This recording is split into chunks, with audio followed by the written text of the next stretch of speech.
Muy buenos días con todas y todos. Bienvenidos a la sexta y última sesión del Encuentro de Saberes Construyendo Resiliencia en los Andes del Sur. Mi nombre es Andrea Cruzado de El Betas Perú y tendré el agrado de ser su maestra de ceremonias el día de hoy, así como tuve el honor de acompañarlos en las demás sesiones como su maestra de ceremonia. Antes de empezar, quisiera indicar que todas las sesiones que conforman el ciclo de Encuentro de Saberes tienen interpretación simultánea al quechua. Solo tienen que apretar el icono en forma de un mundo en su barra de herramientas para las personas que nos están acompañando desde Zoom. Luego hacemos clic en la opción quechua y por último silenciamos el audio original. Ahí los estarán esperando Maribeth Berrocal y Abel Ancalle, nuestros intérpretes que nos están acompañando desde Cusco.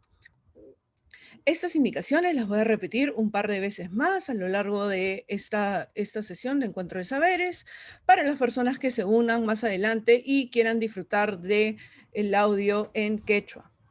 También estamos grabando y transmitiendo todas las sesiones en el Facebook Live de PNUD y también de El Betas Perú. Recogeremos todas sus preguntas, los invitamos a hacer todas las preguntas en el chat de Zoom, en la sección de preguntas y respuestas, y también por Facebook Live en la sesión de chat. Ahí nosotros vamos a revisar las preguntas para que se puedan responder más adelante. Bueno, sin nada más que agregar, comencemos.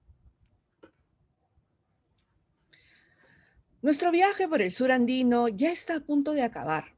Ya hemos disfrutado de los hermosos paisajes de toda la rica biodiversidad que nos brinda esta región del Perú. Solo nos queda recoger un destino más para la búsqueda de soluciones locales hacia la resiliencia socioecológica. ¿Cuál será? Hasta ahorita hemos y seguiremos aprendiendo de las comunidades locales, de expertos temáticos y también de ustedes. Como podrán ver en pantalla, no existe un solo camino para lograr la resiliencia, son múltiples, como ya los hemos ido recorriendo, y muchos de ellos se entrelazan. Ya pasamos por los bionegocios, viajamos para aprender sobre el manejo sostenible de camelios y bioartesanía de fibra de alpaca, gestión del agua y el empoderamiento de la mujer en la gestión del paisaje, usos innovadores de la energía solar, y el martes pasado tuvimos nuestra sesión de ecoturismo comunitario. Si recién se están uniendo al Encuentro de Saberes y quieren ver las ediciones anteriores, los invitamos a revisar los videos pasados que están en el Facebook de PNUD del Betas Perú y también las versiones en quechua, con todo el audio en quechua, las estamos colgando en nuestra sesión del Facebook, de YouTube del PNUD y de PPD, el Programa de Pequeñas Donaciones. Ahora nos dirigimos al tema de nuestra sexta sesión: agrobiodiversidad y derechos del agricultor. A continuación, doy la palabra a Manuel Mavila, coordinador del Programa de Pequeñas Donaciones del GEF, que implementa el Programa de Naciones Unidas para el Desarrollo PNUD con respaldo del Ministerio del Ambiente, quien dará las palabras de bienvenida y nos presentará los objetivos de nuestro viaje en este último viaje del ciclo Encuentro de Saberes. Bienvenido, Manuel, te escuchamos. Muchas gracias. Bienvenidos a todos a este encuentro de saberes del programa de pequeñas donaciones del GEF. Un cordial saludo a todas las distinguidas autoridades y funcionarios de todo nivel, a los representantes y profesionales de la sociedad civil, organizaciones de base comunitaria, productores y productoras de los Andes. Bienvenidos y gracias también a los expositores y panelistas invitados, y a los organizadores, Ministerio del Ambiente, el Betas y PNUD. Gracias por estar acá. Expertos y expertas de ONG líderes en el tema, como la Sociedad Peruana de Derecho Ambiental, Wildlife Conservation Society, la Red de Acción de Agricultura Alternativa, nos acompañan en este momento para discutir un tema crucial como es la conservación de la agrobiodiversidad y los derechos del agricultor. Bienvenidos a este encuentro de saberes, un encuentro de intercambios de soluciones innovadoras desde las comunidades locales para construir resiliencia en los Andes del Sur. Voy a explicar rapidito un poquito más del programa. Bueno, nuestro encuentro tiene dos principales objetivos. Uno es promover la réplica y el escalamiento de innovaciones y modelos sostenibles que vamos a presentar como enseñanzas de Yachachis. Y en segundo lugar, queremos compartir una serie de recomendaciones claves para los tomadores de decisión o camachi, que provienen de estos modelos para que puedan integrarse a la política pública y a los proyectos de inversión. Adelante. Nosotros tenemos un laboratorio vivo de innovación que es el PPD, desarrollado a partir de 50 proyectos liderados por comunidades y ONGs en 4 paisajes altoandinos, dentro de Arequipa, Cusco, Puno y Tacna, en el marco de nuestra actual 6ª fase operativa del PPD, que está acabando este año. Bueno, para construir estos conocimientos, hemos aplicado una metodología participativa que parte desde lo local, ¿no? En el punto 1 pueden ver cada uno de los 50 proyectos que son sistematizados. En la parte 2, estos proyectos son, digamos, resumidos en cuanto a los modelos que pueden replicarse, y también son discutidos mediante grupos de análisis expertos para dar recomendaciones a los tomadores de decisión, ¿no? Y todo esto se combina en los encuentros de saberes que venimos desde el 2018 haciendo presencialmente en las zonas donde trabajamos, y esta vez lo estamos haciendo en forma virtual. Siguiente. Hemos trabajado en 6 grandes ejes temáticos que han sido priorizados a partir de las prioridades locales: la agricultura sostenible, el ecoturismo, la mitigación del cambio climático, el desarrollo de bionegocios a partir de biodiversidad andina, algo muy importante en el sur, que es la conservación del agua y los ecosistemas, y por supuesto la crianza sostenible de camélidos, que origina una cadena productiva sostenible que es la bioartesanía. Bueno, a través como les decía, en el primer objetivo vamos a compartir estos modelos. Se han desarrollado 9 modelos a partir de estas 50 innovaciones, y a lo largo de los 6 encuentros que hemos tenido, hemos venido compartiendo todos estos modelos, ¿no? Ahora vamos a compartir uno más.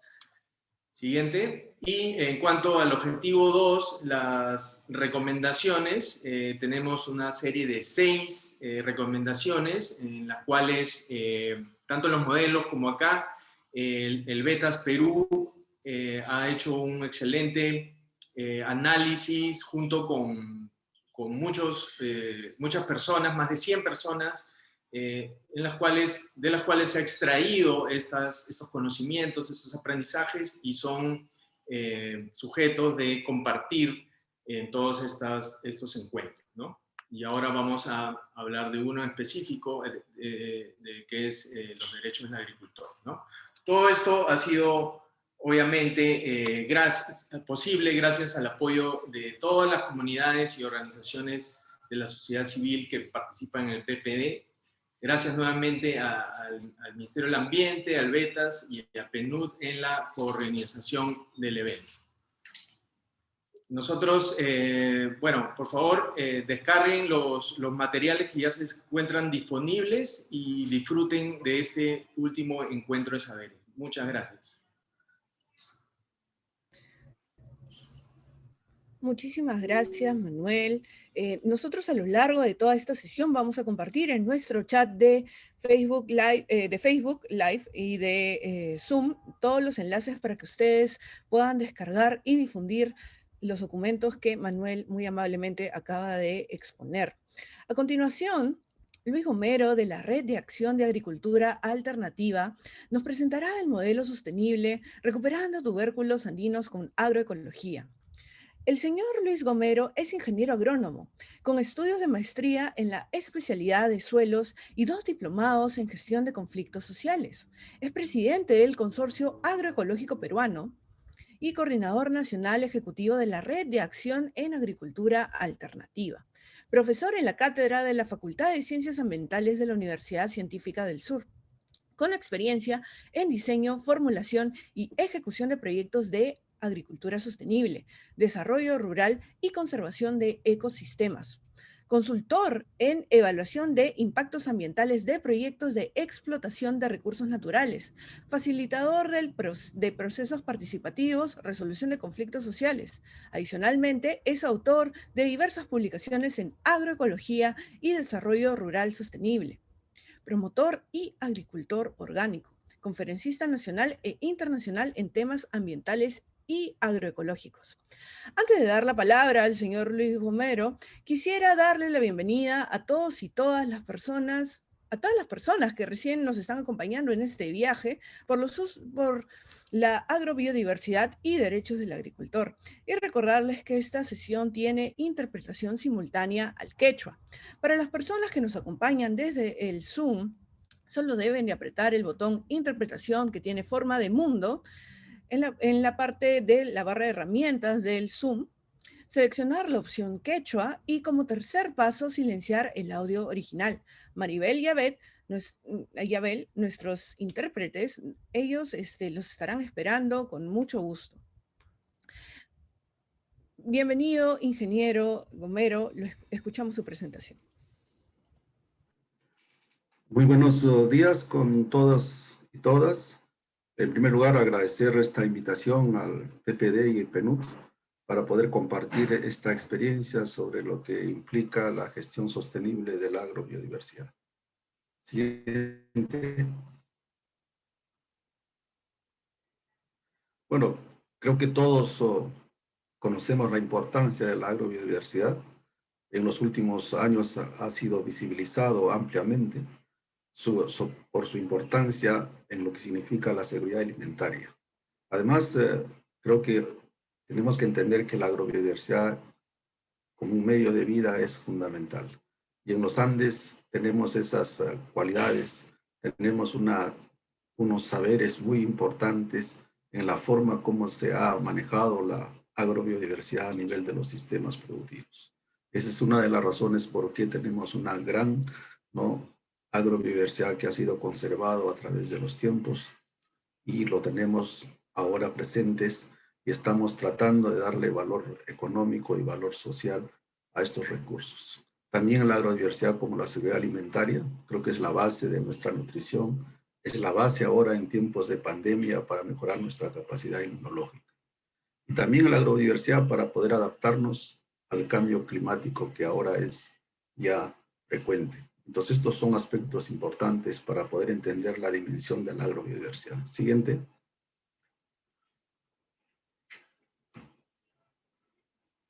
También tenemos algunos desafíos, yo diría, o amenazas que afectan a los recursos de la agrobiodiversidad, especialmente a nivel del manejo de los sistemas productivos. Uno de ellos es el uso indiscriminado de los fertilizantes sintéticos. Creo que estos insumos están invadiendo cada vez más la zona de los Andes, especialmente en los cultivos como la papa y otros tubérculos.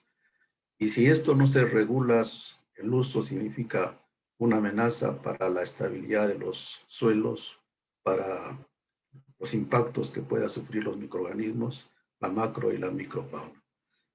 A esto se suman los impactos que pueda generar el uso de los plaguicidas que se usan para controlar las plagas y las enfermedades. Esto ha sido estudiado ampliamente, pero también estamos en un ritmo de crecimiento de uso de estos insumos que pueden afectar toda la biodiversidad de los sistemas productivos. Y por último, tenemos una amenaza potencial que por suerte nuestro país ha tomado una decisión, es la posible introducción de los transgénicos. Tenemos una moratoria hasta el año 2035, pero eso no debe significar que bajemos la guardia para poder velar que estos organismos vivos modificados puedan introducirse a los centros de origen, como en este caso de varios cultivos que tenemos en el país. Siguiente. También dentro de los desafíos sociales económicos, creo que una de las grandes limitaciones que ahora tenemos es cómo mejorar la productividad de los sistemas productivos. Tenemos una gran variedad de tubérculos andinos, pero sus niveles de productividad todavía son bastante bajos. Necesitamos elevar esa productividad y eso requiere todo un proceso de innovación tecnológica necesaria para ser mucho más competitivos. También necesitamos cómo nosotros vamos a utilizar estos recursos de la agrobiodiversidad para la seguridad y la soberanía alimentaria. Creo que esta alianza cocinero-campesino que se ha establecido en los últimos 10 años ha ayudado a entender la dimensión de la agrobiodiversidad para nuestra seguridad alimentaria. Esto es un punto importante y ya está contribuyendo a todo lo que es la economía nacional a través de las agroexportaciones. Y el otro tema que tiene que ver también es cómo garantizamos la conservación in situ, especialmente donde el rol de las comunidades locales es fundamental y requieren los incentivos necesarios para poder continuar con esta tarea de conservación in situ, que es el más adecuado para garantizar la evolución de las especies. Siguiente.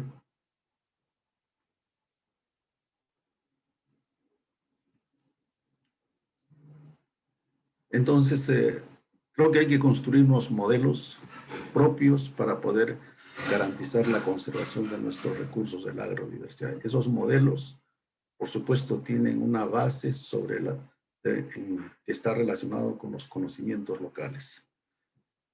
La idea es que estos modelos tienen que necesariamente integrar componentes que están basados en la diversificación productiva. Me refiero a los cultivos, las crianzas, a los árboles, a los microorganismos, porque cada componente va a cumplir una función importante dentro del sistema. Esos aportes son los que le van a dar una estabilidad. Los cultivos generan biomasa, alimento, los animales transforman la biomasa, los árboles regulan el clima, los microorganismos garantizan el reciclaje. Entonces el sistema se retroalimenta y se estabiliza, especialmente aportando a la mejora de la fertilidad del suelo. Para eso se necesita tecnología, para eso se necesita hacer innovaciones, de la forma como nosotros vamos a gestionar y manejar estos sistemas productivos que son diversos a nivel de los Andes. Siguiente.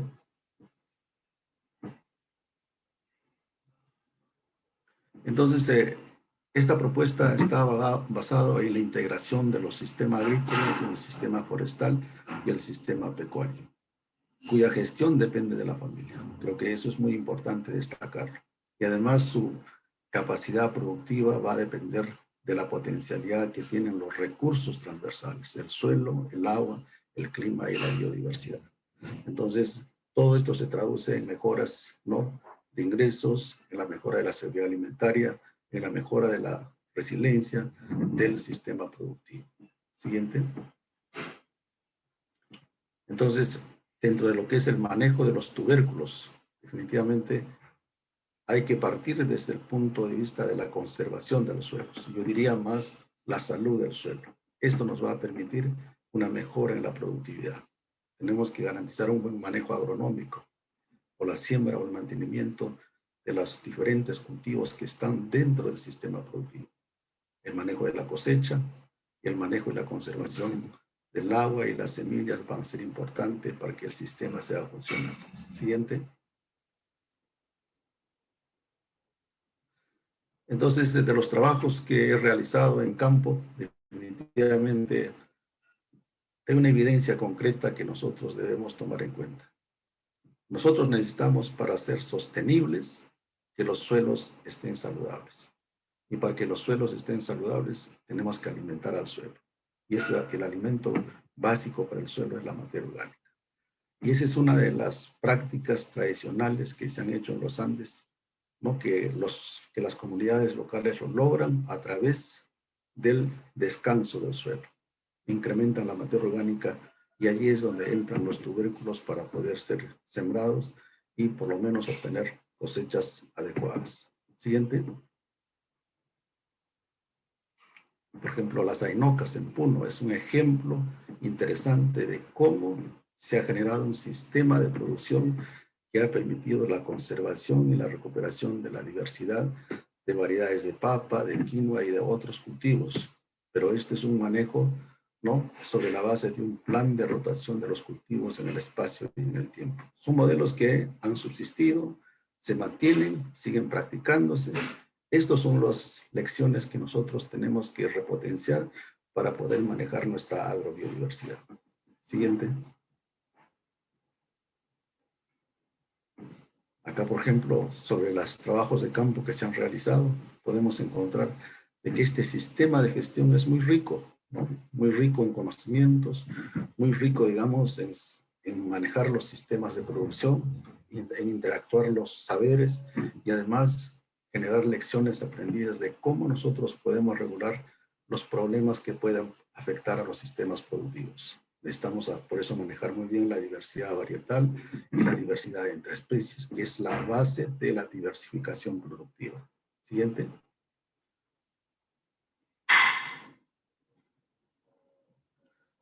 Entonces, el sistema, por ejemplo, básico, creo que es una práctica de la tradicional y ahí está, acá es donde nosotros tenemos los saberes fundamentales. Está basado en la diversificación, está basado en la rotación y en el descanso. Algunos dirán que ahora no tenemos suficientes tierras para el descanso, pero en realidad no es que exista un descanso. El tiempo de descanso significa forraje para la ganadería. El suelo siempre está produciendo, pero en ese tiempo de descanso, entre comillas, está produciendo biomasa para los animales y los animales están produciendo carne y están produciendo estiércol y de esta manera se fertiliza el suelo. Siguiente.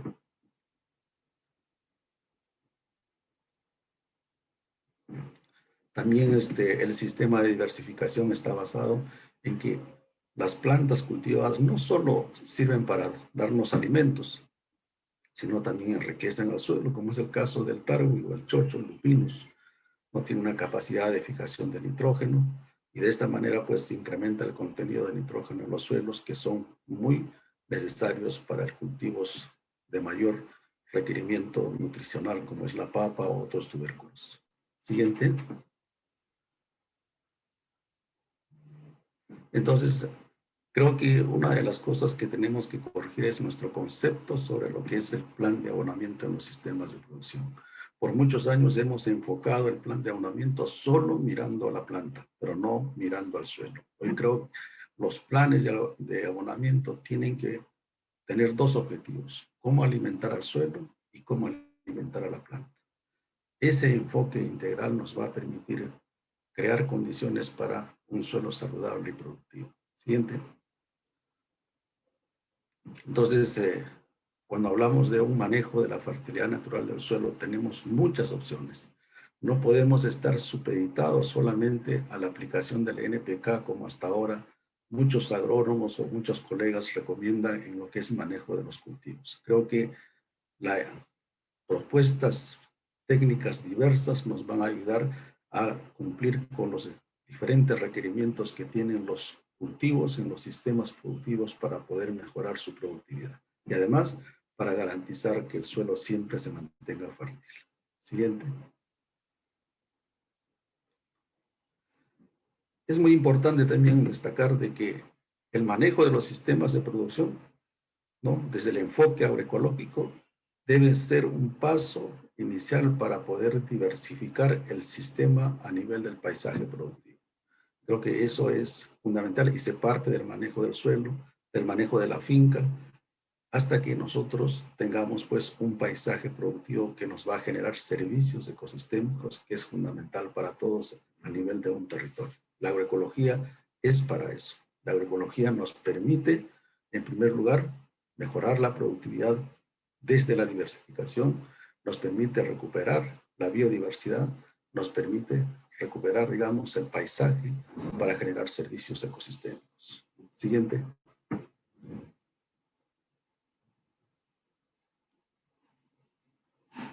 Algunas propuestas o conclusiones que pueden contribuir a las políticas nacionales. Creo que si nosotros queremos ayudar a todo este esfuerzo que se está realizando a nivel nacional de conservar y hacer una gestión sostenible de la agrobiodiversidad, necesitamos en primer lugar regular el uso de los agrotóxicos. Esta invasión de los insumos puede afectar definitivamente al desarrollo de las propuestas que están enfocados a la gestión y a la conservación de la agrobiodiversidad.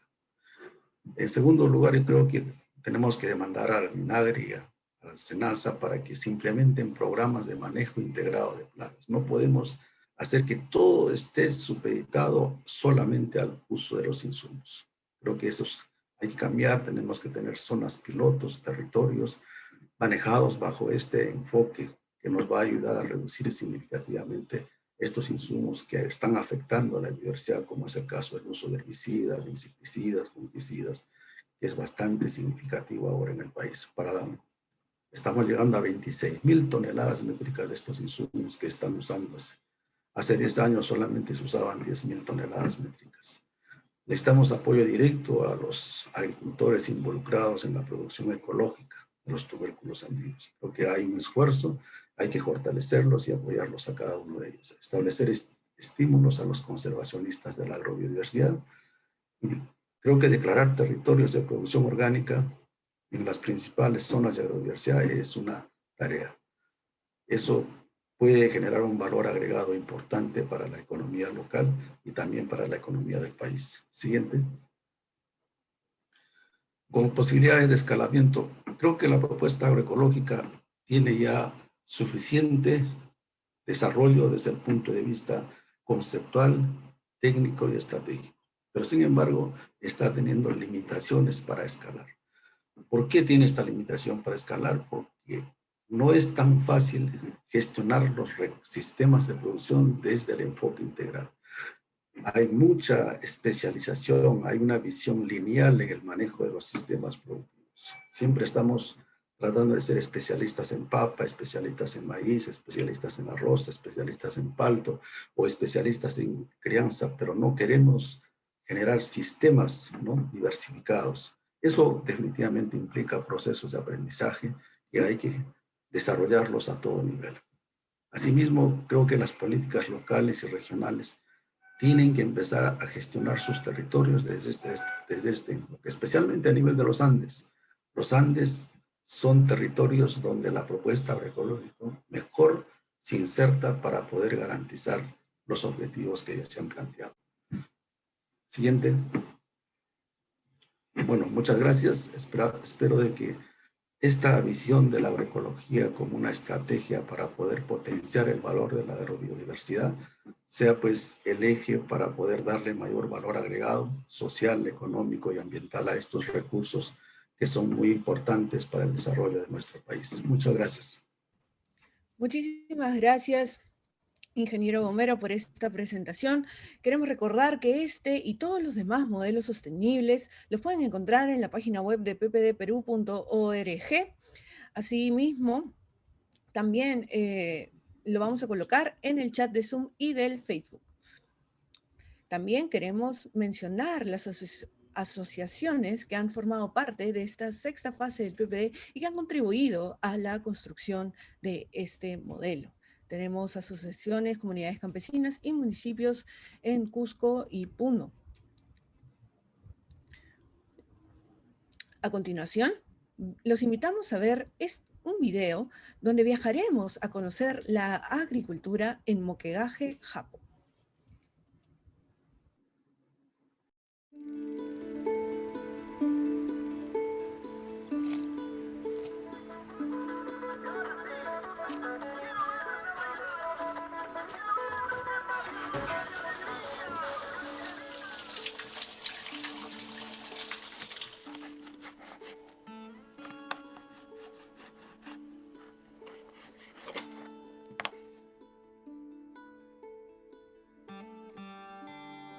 Cuando estaba joven, mi papá trabajaba bien aquí en esta comunidad. Nosotros también, cuando éramos niñas, aquí estábamos. Después, ya mi papá ya no hay fuerza, y nosotros también ya no estábamos recordando ni Pachamama, nada.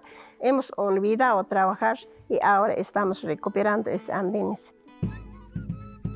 No caxoti Cristina, natachaype no gaiku, conservashayku o nota, kay proyecto an, hinallataq no gaiku, papas nativas kay comunidad.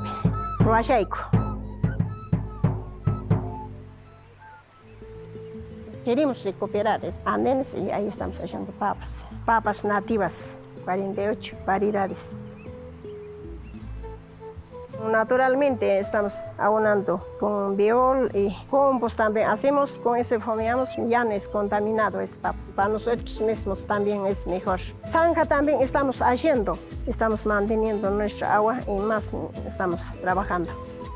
Arbolitos estamos plantando. ¿Para qué estamos haciendo? Es mejor papa que haga, ahí se va a mantener y mejor vamos a estar más adelante, ¿no?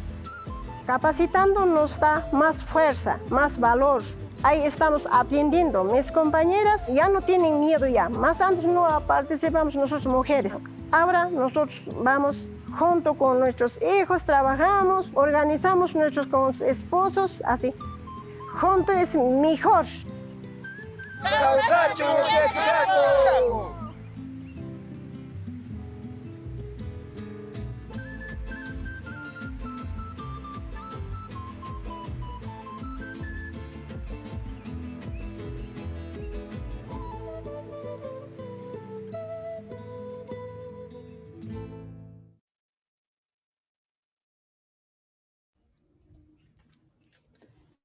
Siguiendo con nuestras presentaciones, tengo el agrado de darle la bienvenida a Loyola Escamilo de WSS, quien nos presentará el modelo sostenible Nuevas Formas de Conservación en los Andes. Loyola Escamilo es directora del paisaje Madidi Tambopata de WSS Perú, ingeniera forestal con estudios de ecoturismo de la Universidad Nacional Agraria La Molina. Cuenta con más de 20 años de experiencia trabajando en temas de conservación, especialista en gestión de paisajes, planificación e implementación de estrategias de conservación. Bienvenida, señora Escamilo. Muchas gracias por su participación. Escuchamos su presentación. Tiene aproximadamente 12 minutos. Agradeceríamos para tener más tiempo para responder preguntas más adelante. Bienvenida. Gracias, Andrea. Buenos días con todos y todas. Gracias por la oportunidad de estar acá con ustedes para contarles un poco de la experiencia con zonas de diversidad y paisaje cultural en Cuyo Cuyo. La siguiente, por favor. Desde WSS consideramos que la conservación de la diversidad y los paisajes naturales y culturales es una prioridad global, ¿no?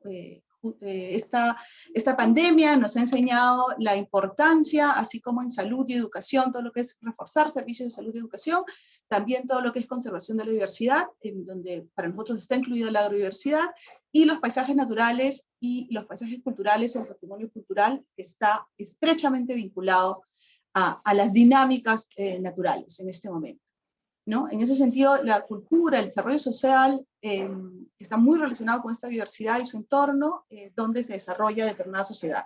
Unos influyen en los otros, en esos cambios de dinámicas, ¿no? Y Cuyo Cuyo es un claro ejemplo de esto, cómo estas dinámicas culturales, económicas, fueron influenciadas por este entorno, que es una zona transicional entre el altiplano, la puna y la Amazonía de Puno, ¿no? Entonces, en ese marco grande y de esas urgencias e importancias que tenemos ahorita como sociedad, está el promover estrategias, modalidades, reconocimientos, ¿no?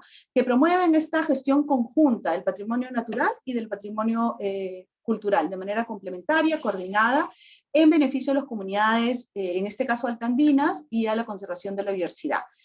Es así que las zonas de agrodiversidad y los paisajes culturales son buenas modalidades, ¿no? Para lograr esta complementariedad en estas zonas. La siguiente, por favor.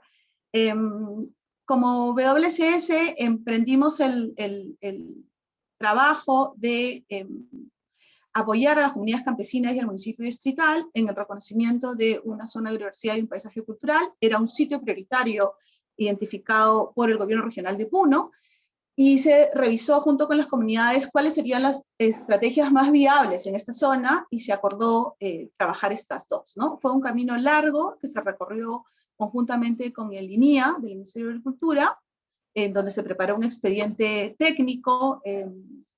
Esto fue revisado, ¿no?, por las autoridades del INIA, hasta que se logró la declaración en octubre del 2019 de lo que sería la primera zona de biodiversidad a nivel nacional.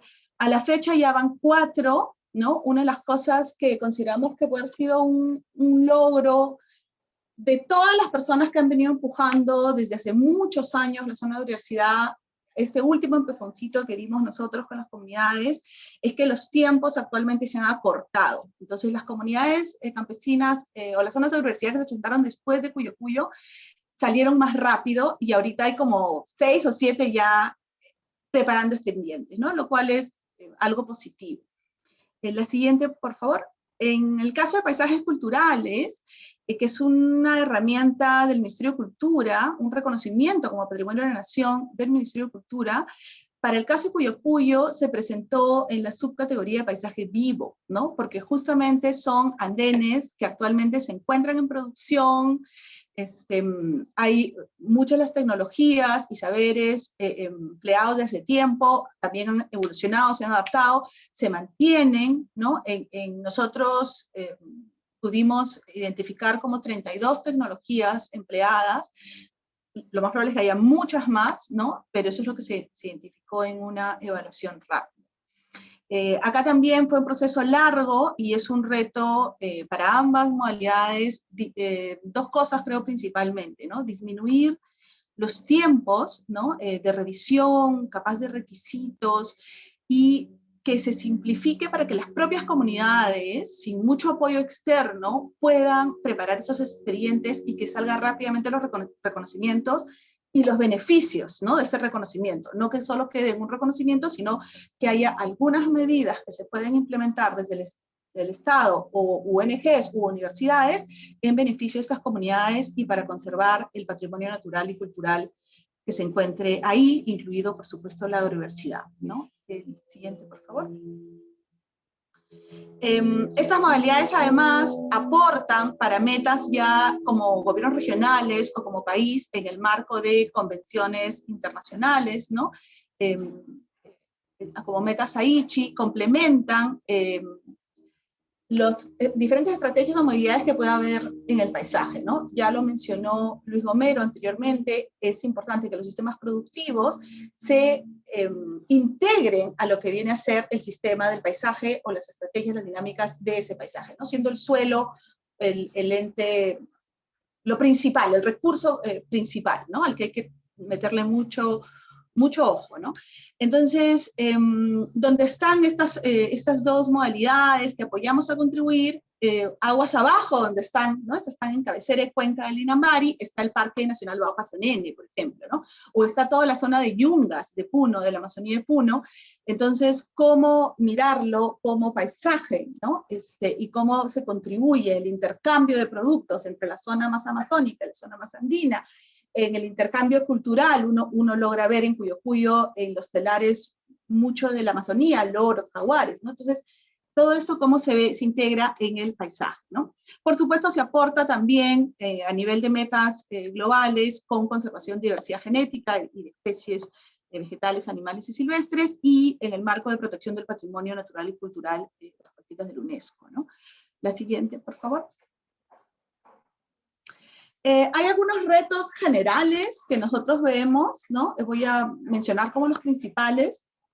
Uno es lograr esa coordinación y colaboración entre los diversos actores, cultura, agricultura, Ministerio del Ambiente, MIRIS, que también en algún momento se coordinó para que las compras del MIRIS sea a través de los tambos de estas zonas de biodiversidad, ¿no? Hay muchos actores que están involucrados, pero que sea una coordinación que permita una gestión conjunta del patrimonio cultural y natural, no cada uno por su lado, ¿no? En esta zona en particular que confluyen 2 modalidades, pero que están hechas para promocionar esta gestión conjunta del patrimonio natural y cultural, es clave esos modelos de gestión que fortalezcan el rol de las comunidades como principales guardianas y usuarias de la biodiversidad, ¿no?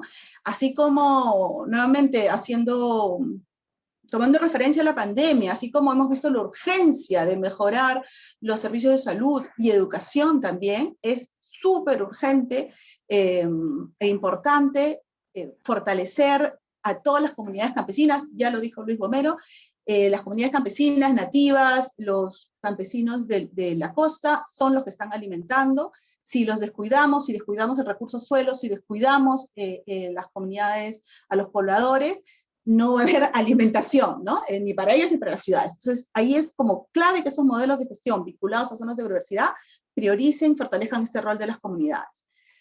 Las planificaciones tienen que ser ágiles, no podemos demorarnos tanto, o sea, los reconocimientos demoran como 4 o 5 años, si bien ahorita hemos tenido dificultades por pandemia, las planificaciones tienen que ser ágiles, porque las comunidades pierden las expectativas sobre esto, y porque se necesitan los beneficios ya, ¿no? Se reconoce y se necesitan los beneficios.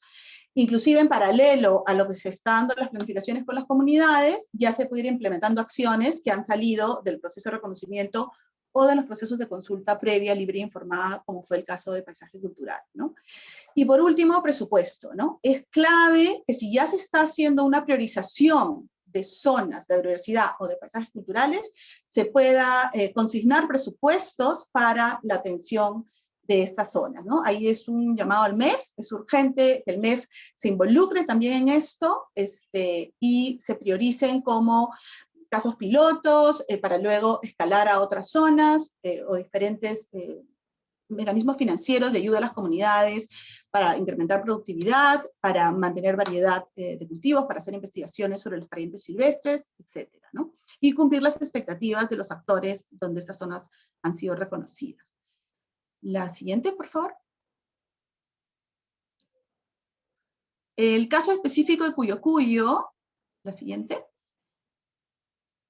Ya para ir terminando, la siguiente, por favor, ¿no? Estuvieron 7 comunidades campesinas involucradas, el anterior, por favor, 7 comunidades campesinas involucradas, son campesinas quechuas, ¿no? Cuyo Cuyo queda en la cuenca alta del Inambari, son comunidades productoras agrícolas, algunas también hacen algo de minería y algunas también manejo de camélidos, ¿no? Entonces hay varias ecorregiones, como la puna húmeda, hay una zona de preglacial, es una zona diversa y, como digo, es clave la transición a la Amazonía, ¿no? La siguiente, por favor.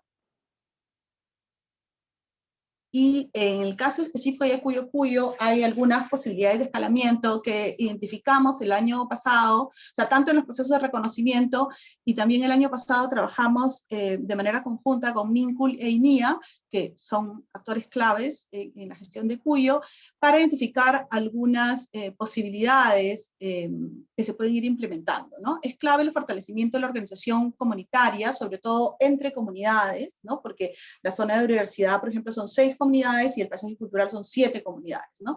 Entonces, sin crear ninguna organización nueva, cómo se coordina las acciones y las decisiones sobre la gestión del territorio con estas comunidades, los proyectos de inversión pública sobre agricultura y seguridad alimentaria, ¿no? Es urgente aumentar productividad, disminución de plagas, pero manteniendo las variedades. Es urgente apoyarlos en mantener la producción orgánica, ¿no? Eso es súper importante, y lo que es seguridad alimentaria. También hay algunas cosas que se pueden ir complementando, siendo la base primero la seguridad alimentaria, que es evaluar con ellos posibilidades de turismo, ¿no? Turismo rural, observación de aves o venta de productos nativos, pero debe partir de un análisis de pro y contra y que las propias comunidades tomen las decisiones si les conviene y si quieren destinar tiempo a esto, ¿no? Porque no siempre, puede ser que les conviene, pero no quieren destinar tiempo, ¿no? Entonces, y si la respuesta es sí, bueno, acompañarlos en eso, ¿no? Hay muchas posibilidades de investigar sobre los valores culturales y naturales y la interrelación entre estos, sobre parientes silvestres y sobre servicios ecosistémicos para la agrobiodiversidad, ¿no? Para mantener la biodiversidad hay un montón de posibilidades y ir identificando estrategias complementarias. Todo lo que es recuperación de cultivos que se han perdido, ¿no? O que es muy pequeña escala, y también recuperación o mantener prácticas tradicionales asociadas al paisaje, y sobre todo para ir disminuyendo brechas entre generaciones, ¿no? Creo que este es solamente un ejemplo de algunas cosas. Creo que esta es la última diapositiva. La siguiente, por favor. Sí, muchas gracias. Y también no quiero dejar de mencionar que hubieron, para este caso específico, o sea, para las zonas de diversidad ha habido mucha gente trabajando desde mucho tiempo en impulsarlas, muchas instituciones. Manuel Ruiz va a hablar un poco después, él estuvo en el CPDA impulsando estos procesos, ha estado la gente del PRODER, bueno, mucha gente, pero el caso específico de Cuyo Cuyo ha estado involucrado en las 7 comunidades campesinas, el municipio distrital, el gobierno regional, el Minagri con el INIA, que hemos trabajado muy cercanamente con el INIA y seguimos trabajando, el Ministerio de Cultura con la Dirección de Paisajes Culturales, y espero no olvidarme nadie, el MIDIS con los tambos también jugó un rol clave y creo que puede ser también una oportunidad en los sitios que hay tambo en las zonas de universidad, ¿no? Creo que eso es todo. Muchas gracias. Muchísimas gracias, señora Escamilo. Como ella mencionó, este modelo sostenible y todos los demás los pueden descargar en ppdperú.org y también estaremos colocando los enlaces en nuestros respectivos chats. Adicionalmente, quiero mencionar las asociaciones que han formado parte de esta sexta fase del PPD y que sus experiencias aportaron a este modelo de nuevas formas de conservación en los Andes. Cabe resaltar que en esta lámina es importante incluir a la comunidad campesina de Jaraguaña, al gobierno regional de Puno, así como también el Vidagri y INIA. Para ilustrar un poco más dicha experiencia que la señora Loyola nos ha explicado de forma muy interesante, les presentamos este video para que conozcan más sobre los sembradores de vida en Cuyo Cuyo.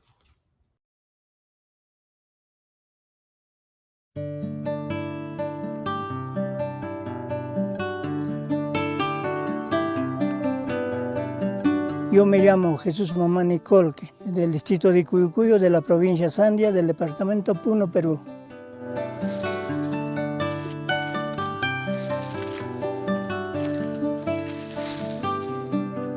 Nosotros acá nos dedicamos a la agricultura. Nosotros vivimos así con mi señora, con mis nietos, con mis hijos, todos así, casi juntos vivimos. La agricultura siempre de mis abuelos, mis ancestros antepasados, siempre de eso trabajaban, con chaquitaglia, con raucanas. Vendemos papa, lisas, oca, uyucos, todo lo que produce. Así también vendemos maíz de variedades. En este lugar es un poco, el clima es templado y toda clase da acá, verduras, flores. Por eso dicen que acá en Cuyucuyo dicen que Aripo es jardín de Cuyucuyo, dicen.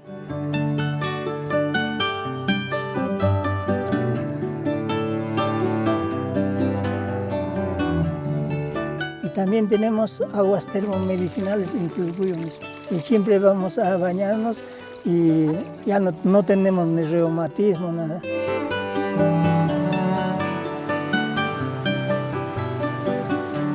Kipawiñaykuna kankuna mana kay comunidadkunapi imacha costumbriyku chayta mana yachankichichu. Noqa kani Jesús Mamani hamuychis q'alan voluntad niyuqkuna.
Como tercera presentación del día, tengo el agrado de invitar al doctor Mario Tapia, que nos acompaña actualmente desde Suiza y quien hará una exposición sobre la importancia de la conservación y uso de la agrobiodiversidad.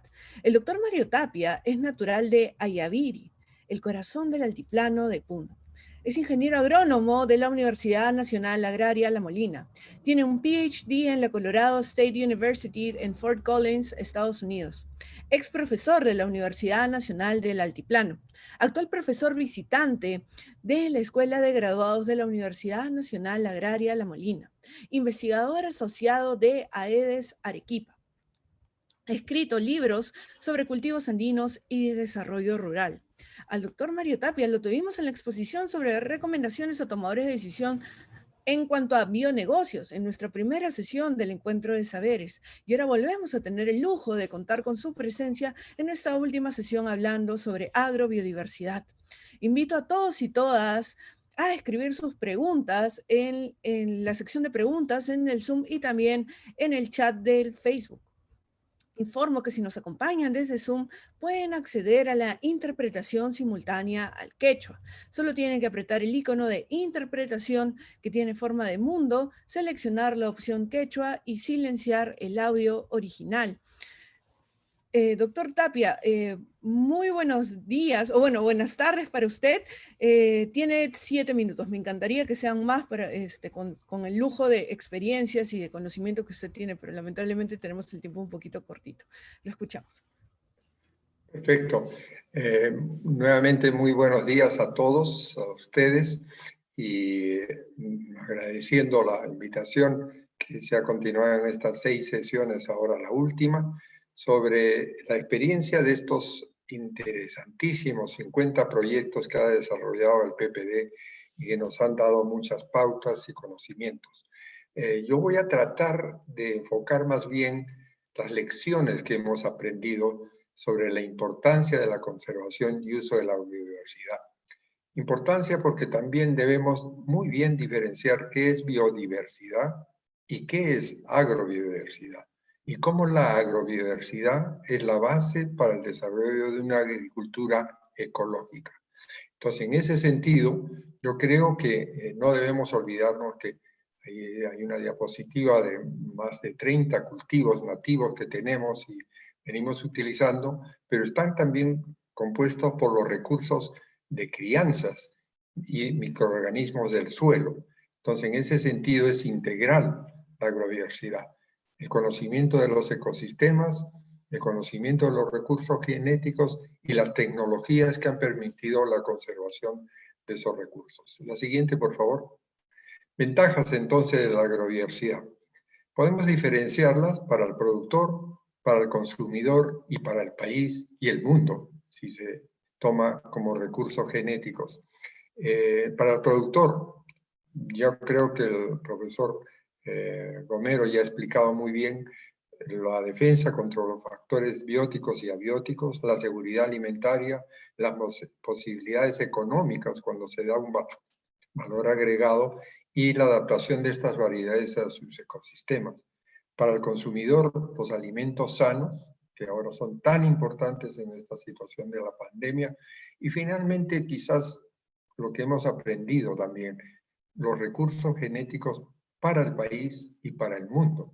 No sería posible haber desarrollado variedades de papa para tantos ecosistemas en el mundo si no hubiera habido la conservación de estos recursos en los Andes. La siguiente, por favor. Entonces, como mencioné, lecciones aprendidas. Los actores reales de esta conservación de la agrobiodiversidad, cultivos, crianzas, suelo, clima, etcétera, son muchos los que tenemos en los Andes, afortunadamente. El caso de Julio Janco, un campesino de Lares, de Pampa Corral, con sus 160 cultivares o variedades nativas, y el hecho de que es toda la familia y toda la comunidad la que permite esta conservación. La siguiente, por favor. Y también la diversidad de otros cultivos, como el maíz. Somos un subcentro de origen del maíz, probablemente con los maíces más antiguos de todo, dentro de los más antiguos de América, que debemos un poco y aprovechar también el conocimiento local que se ha recuperado y tradicional en estos proyectos con la academia. Por ejemplo, definir que hay 55 razas de maíces con diversos usos, con diversas posibilidades. La siguiente, por favor. Y los granos andinos, la quinoa, la cañigua y la kiwicha, que no deben ser confundidos con los cereales. No necesariamente reemplazan al trigo o la cebada, pero el campesino sí las ha integrado a estas dos especies y ahora andinizadas. Una pequeña palabra sobre el lupinus, ya que el profesor Gomero lo ha mencionado. Señores que toman decisiones, ¿se imaginan si el Perú, que produce ahora entre 8 y 9.000 hectáreas de targo o lupinus, pasara a producir 25.000 hectáreas que son factibles en sistemas de rotación con los otros cultivos? Tendríamos un ingreso de más o menos 25.000 bolsas de urea que se reemplazarían, lo cual quiere decir alrededor de 12 millones de soles. O sea, no es solamente conservar, sino el beneficio económico que tendría la utilización de estas especies que fijan nitrógeno en el suelo. La siguiente. Voy a referirme más bien a lo que va a venir como derechos de los agricultores, probablemente. Estos agricultores, al conservar los ecosistemas, al conservar los recursos genéticos y al mantener sus tradiciones, están dando un servicio sistémico y por lo tanto se merece un apoyo diferencial. El año 2008, con ocasión del Año Internacional de la Papa, y debo mencionarlo, el ministro Ismael Benavides modificó totalmente el enfoque de cómo premiar a estos campesinos. Ahí tienen ustedes muestra de los 30 primeros o más conspicuos campesinos conservadores de papas en el país. Y a ellos se les suministró insumos locales que ellos necesitaban para mejorar su almacén, el cerco, fertilizantes orgánicos, implementos de cocina, etc. Yo creo que con la designación de zonas de agrobiodiversidad debe ir urgente, no esperar 4 años, sino urgentemente un proyecto que permita tener un crédito especial, porque no se quiere regalar, sino un crédito especial a estas comunidades que han conservado para que después sea pagado no en soles, sino en productos que ellos están ya aportando a la población, pero con esta ayuda podrían incrementarlas. Hay mucho por hacer, hemos dejado muchos años de apoyar realmente a las comunidades. La siguiente, por favor. Entonces, se ha mencionado también las zonas de agrobiodiversidad, y no voy a ir en detalle porque afortunadamente la colega anteriormente ya las ha descrito muy bien, pero zonas de agrobiodiversidad deben incluir no solamente los cultivos, como se ha mencionado, la crianza, sino no habría una agroecología que utilice los subproductos de la ganadería, que son el estiércol y toda la materia orgánica, para hacer una agricultura ecológica. Y sobre todo, y esto es muy importante, es las relaciones también que hay entre las comunidades. Ellos se intercambian semillas, se intercambian productos, y para eso tenemos la suerte de tener también resultados muy avanzados de investigación en las universidades, en el INIA, en los proyectos de los gobiernos regionales, que requieren pues, una sistematización de esta información y integrarlos a los conocimientos de los campesinos. Yo creo que estos proyectos que ha desarrollado el PPD nos han enseñado desde el clima, la conservación o utilización adecuada del clima, la energía, la producción de los cultivos, una serie de cultivos mencionados ya anteriormente, de crianza como los camélidos.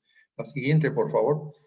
Pedí especialmente esta diapositiva que muestra que el Perú aún es el primer productor de alpacas del mundo.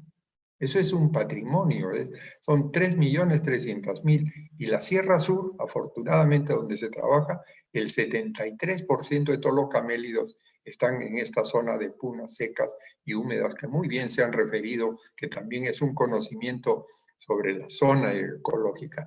Hablar de quechua, hablar de suni, hablar de puna. Y en esta puna, imagínense el potencial que tendrían si los gobiernos regionales se unen, Sierra Sur por lo menos, y hacen un gran programa de desarrollo, el fomento, la utilización y la transformación en alianza con las instituciones que ya han avanzado en la mejora de la producción de camellos.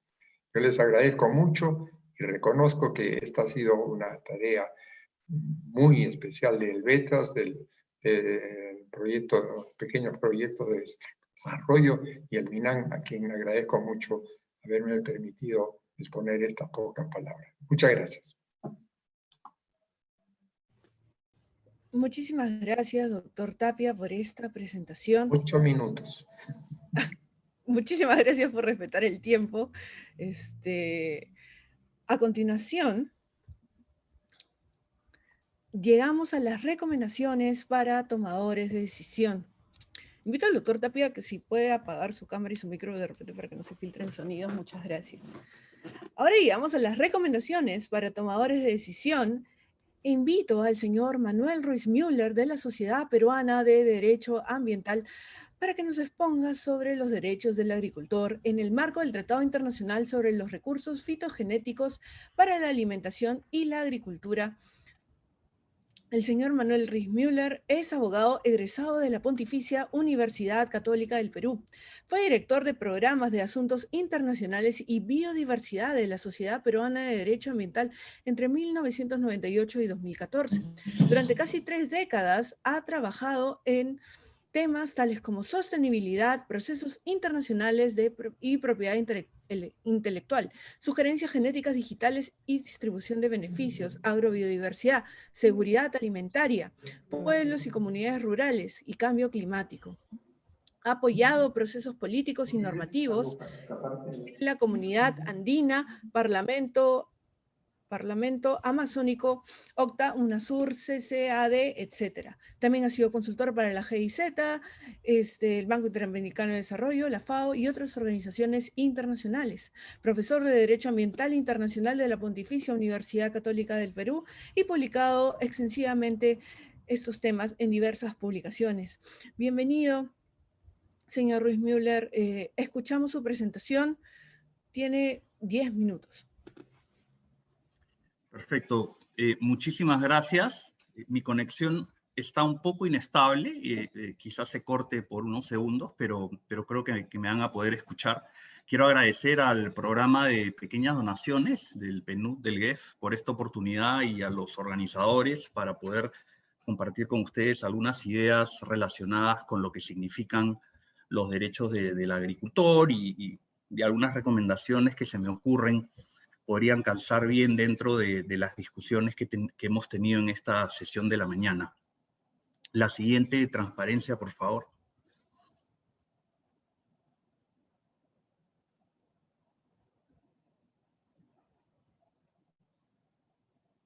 Lo que quería comentarles es que esta no es la presentación, esta es una presentación que está... ahí estamos, ahora sí. Bueno, rápidamente, quiero hacer una distinción entre lo que son los derechos del agricultor tal como están reconocidos en el Tratado Internacional de la FAO sobre recursos fitogenéticos para la agricultura y la alimentación, y lo que son lo que yo llamaría derechos del agricultor, entre comillas, que tienen algunas otras connotaciones. En el caso del Tratado Internacional, son 4 dimensiones a las que alude específicamente: el derecho de los agricultores, de los pequeños agricultores, a participar en los procesos políticos, el derecho a compartir los beneficios que se derivan del uso de los recursos fitogenéticos para la alimentación y la agricultura de estos pequeños agricultores, el derecho a lo que es la protección del conocimiento, de los saberes ancestrales a los que hizo referencia el ingeniero Tapia, relacionados con sus agroecosistemas, los recursos fitogenéticos, etc. Y el derecho que deben tener de poder reutilizar, ¿no es cierto?, sus semillas, sus cultivos en subsiguientes cosechas y no verse impedidos de hacerlo por normas de propiedad intelectual, normas referidas a comercialización de semillas, etcétera, etcétera. Entonces ese es el ámbito del tratado internacional. Y en el caso de, obviamente, derechos del agricultor en términos más amplios, pues estos abarcan campos mucho mayores, como pueden ser los derechos a la tierra, en fin, los derechos a la cultura, a la educación, etcétera, etcétera. Entonces, quiero hacer este distingo porque sí hay diferencias entre estas categorías de derechos, que están vinculadas ciertamente, pero que no son exactamente lo mismo. La siguiente, por favor.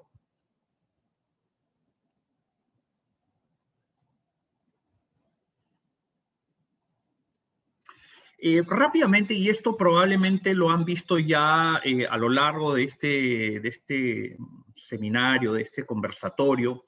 Yo no me voy a detener en cada uno de estos ejemplos, pero ciertamente lo que significan los derechos del agricultor en términos de lo que significa el Tratado Internacional de la FAO, han tenido un proceso muy interesante de implementación y de aplicación práctica.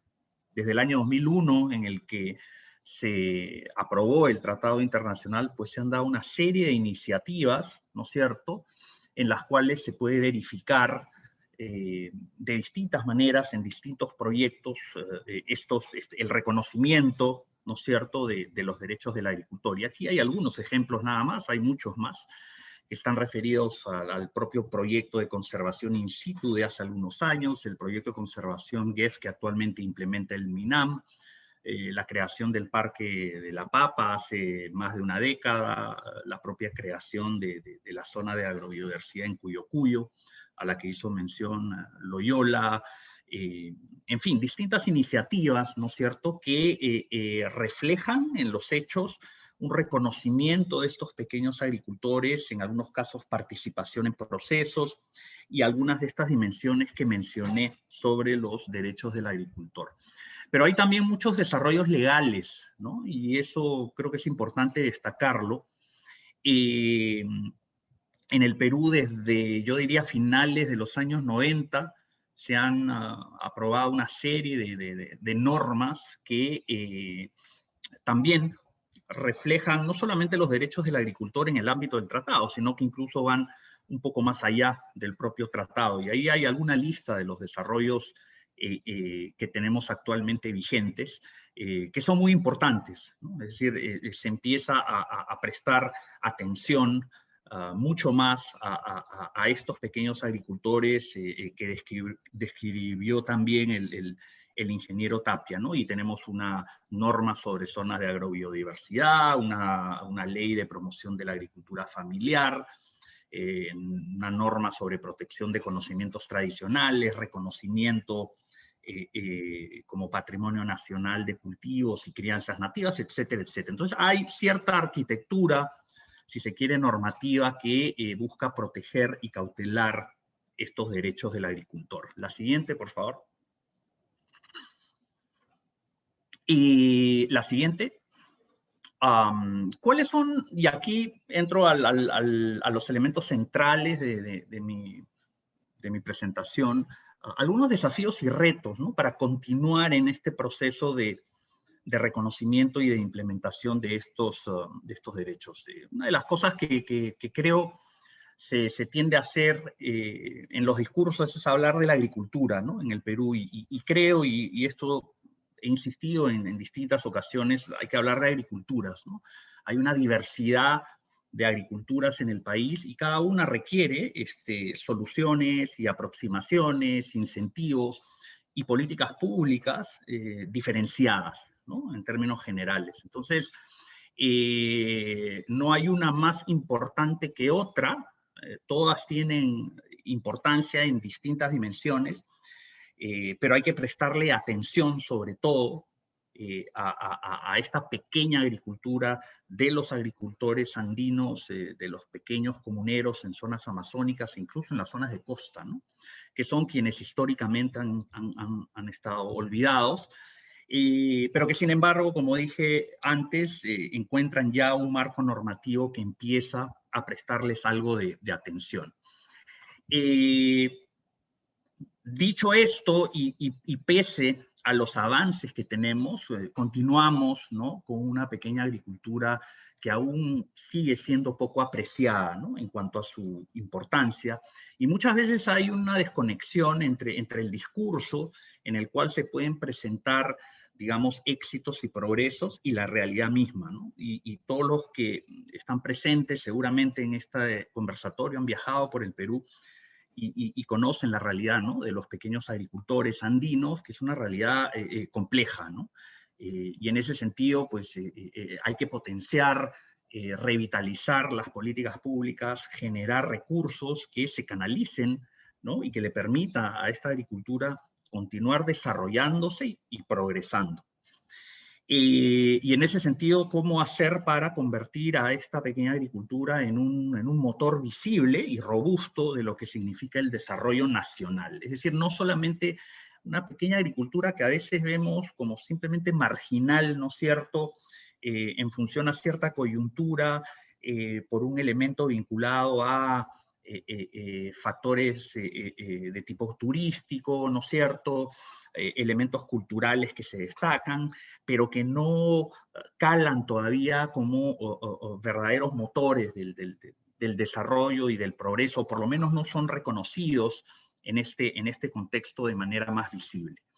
El hecho es que hay que continuar con este proceso de implementación y fortalecimiento, ¿no es cierto?, de los derechos del agricultor, y la aplicación de este marco normativo al cual he hecho referencia, ¿no?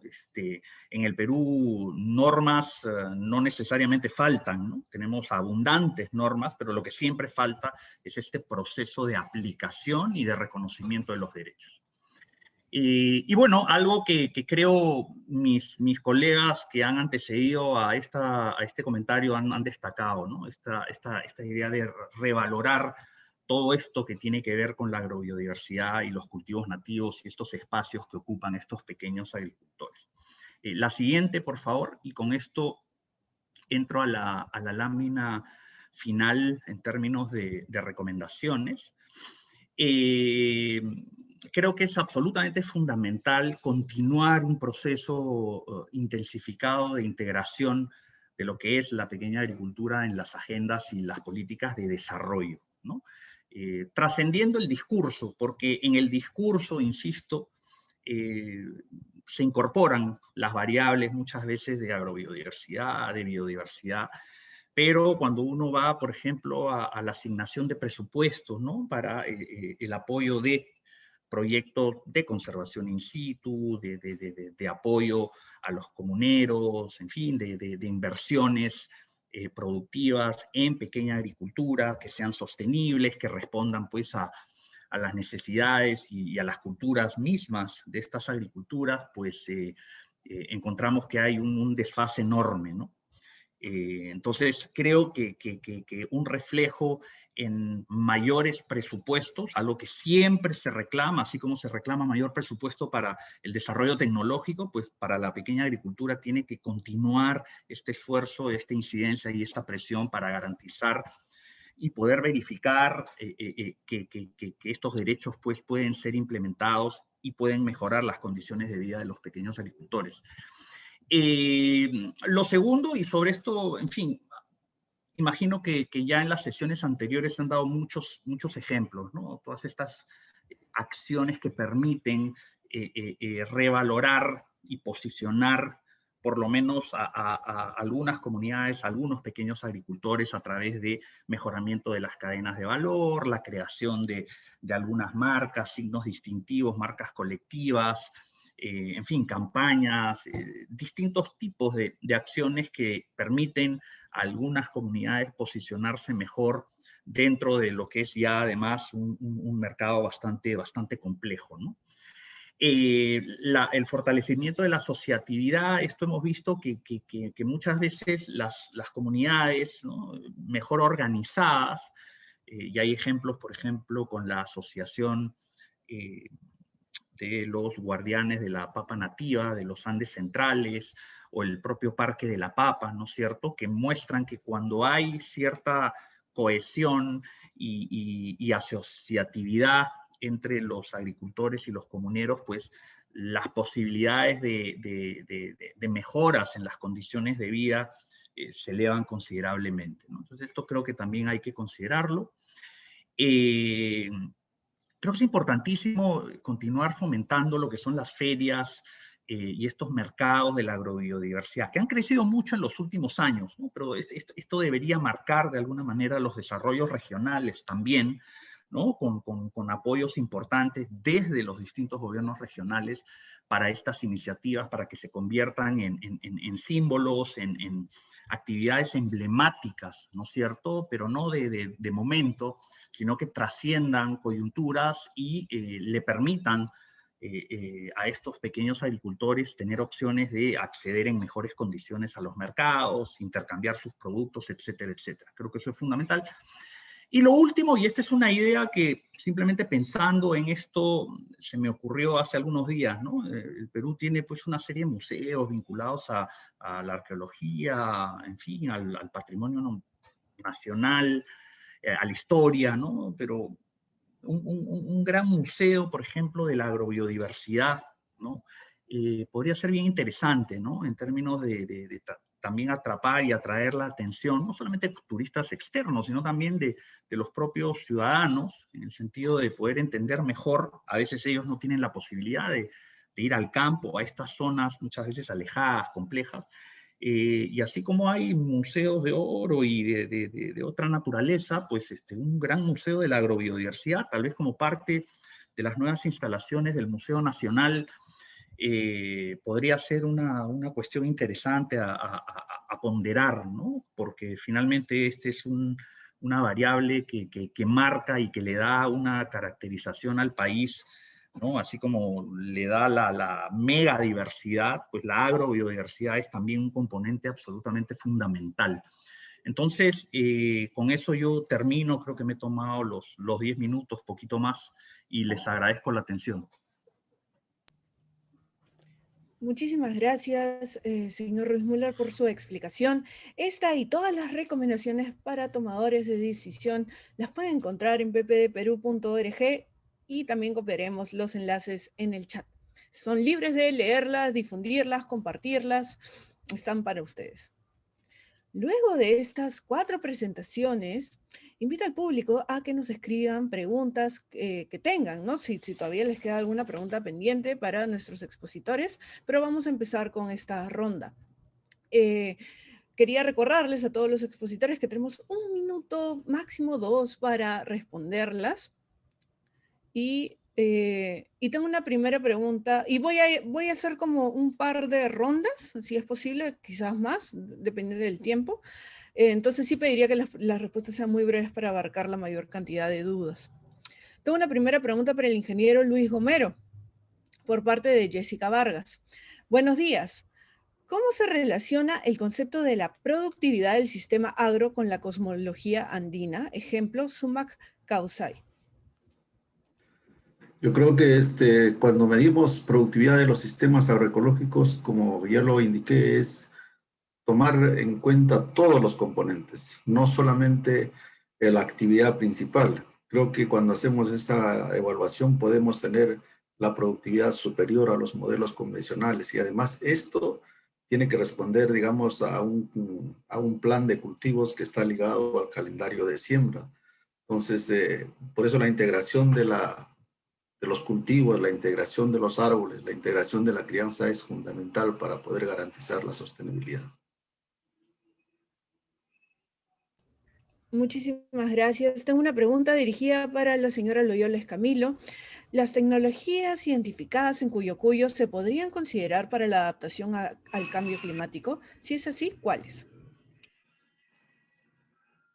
Yo creo que sí, ¿no? Hay varias que se identificaron, o sea, los propios andenes o recuperar las zonas altas de los andenes. Por lo menos en el caso de Cuyo, estos andenes son parte de un complejo mucho más grande, ¿no? Que abarca Sandia, Patnabuco, varios distritos, ¿no?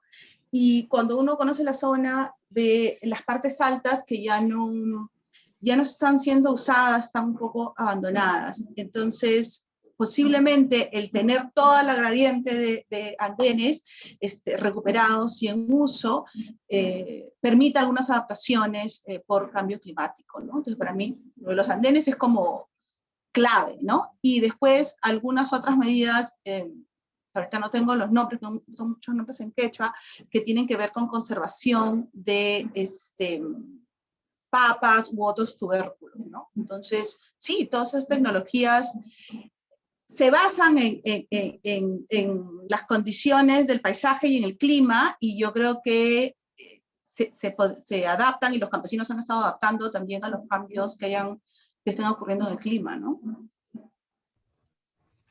Muchísimas gracias. Tengo una pregunta para el doctor Mario Tapia. Creo que sí tiene su audio y cámara prendida, el doctor Mario Tapia. Yanina Córdoba pregunta, buenos días, ¿cómo se podría integrar la agricultura ecológica en andenes con la reducción de los riesgos de desastre? Bueno, como se acaba de mencionar, la construcción de andenes obedece a una adaptación no solamente topográfica, sino mejorar las condiciones de soportar temperaturas más frías. Las paredes acumulan energía solar, y hablando de tecnologías y de adaptación al clima, también tenemos los ucacoyos, mal llamados huaruhuaru, o las cochas.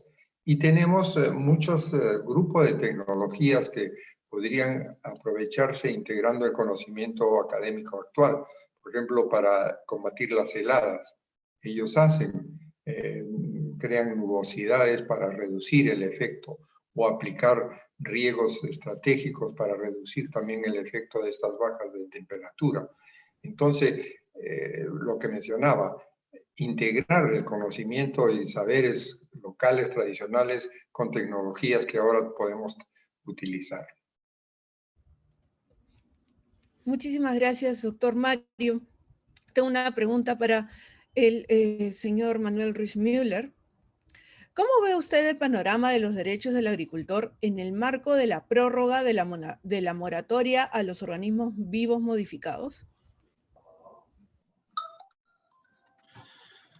Sí, es muy interesante, ¿no? Y me parece que en todo caso, en función al reconocimiento de derechos de estos pequeños agricultores, la nueva moratoria o la extensión de una moratoria guarda cierta coherencia, ¿no?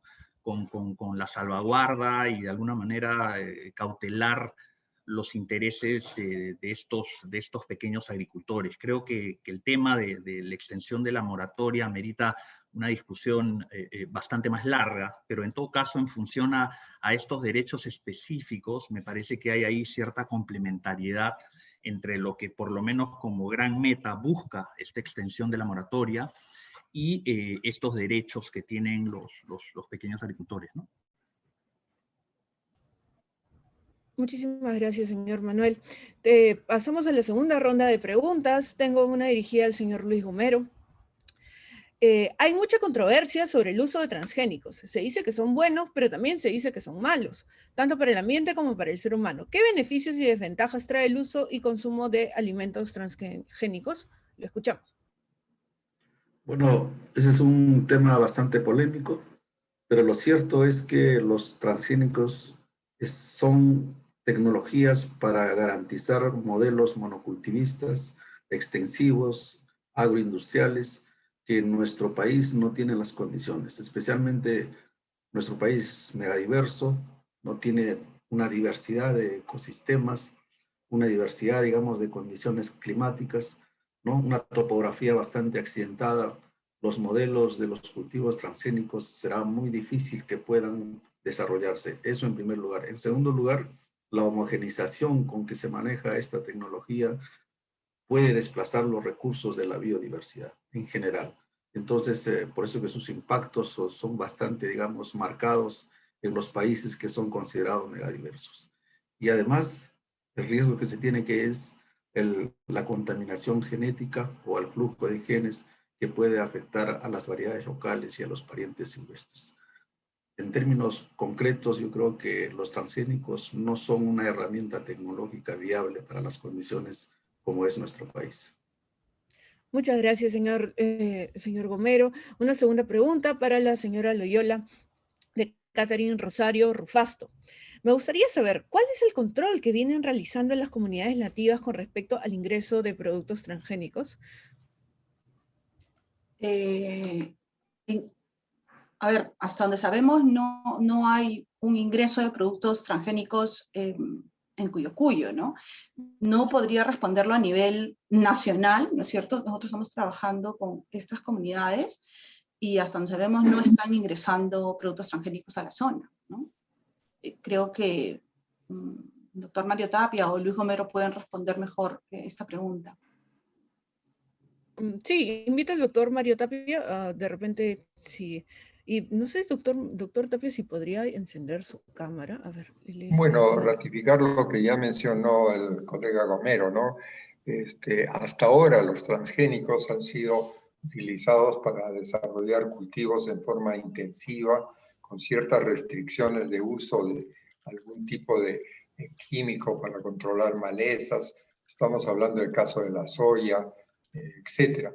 Pero quizás hay algo que deberíamos pensar, ¿no? Es que la ingeniería genética también permitiría, y esto lo pongo a discusión, el cambio de genes entre especies afines.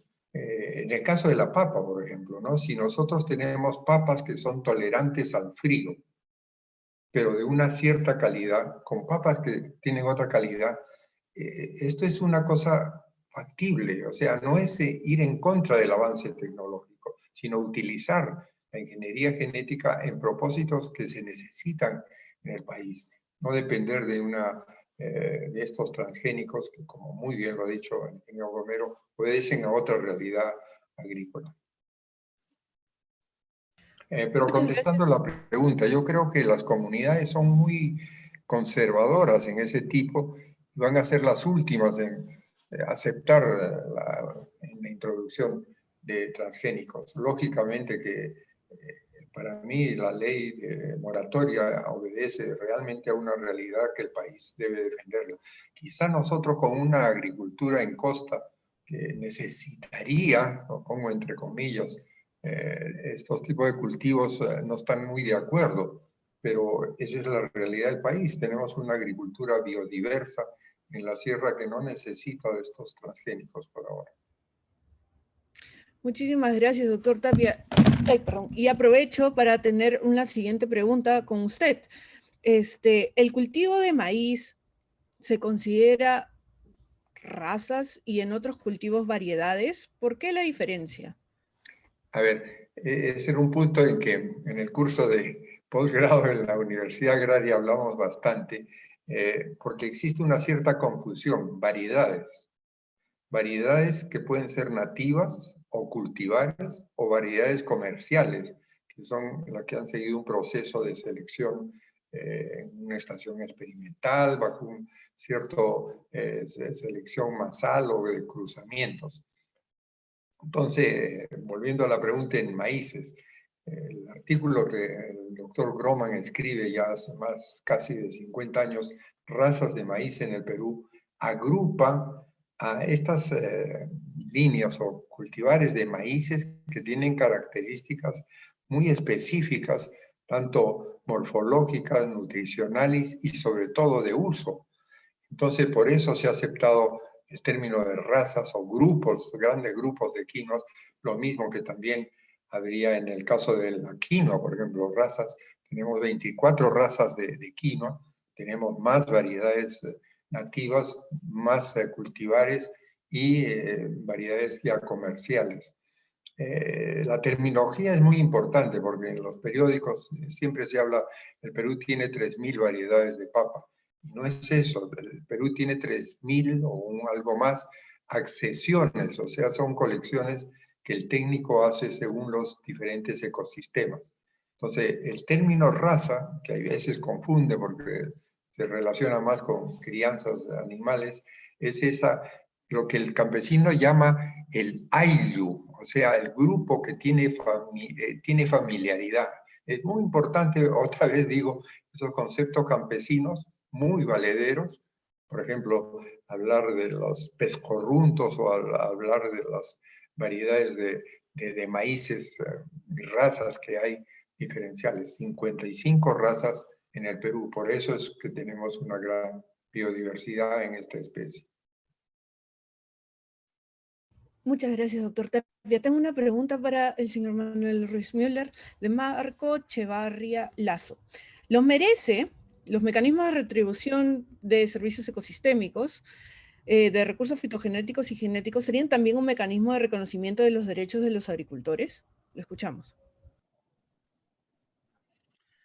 Sí, muchas gracias, Marco. Definitivamente estos mecanismos RESCA, como se les denomina, permiten, ¿no es cierto?, este tipo si se quiere, de pago por servicios de la agrobiodiversidad, incluso vinculados a los recursos fitogenéticos para la alimentación y la agricultura. Es una nueva figura jurídica, en realidad, que viene de la normativa sobre pago por servicios ecosistémicos, ¿no?, donde se incluyó esta dimensión de la agrobiodiversidad precisamente para buscar mecanismos compensatorios por este servicio que prestan los pequeños agricultores. Entonces, en ese sentido, yo creo que sí es otro reflejo normativo de un reconocimiento de los derechos de los agricultores, incluyendo esta idea de la necesidad de compartir beneficios por el uso y por el aprovechamiento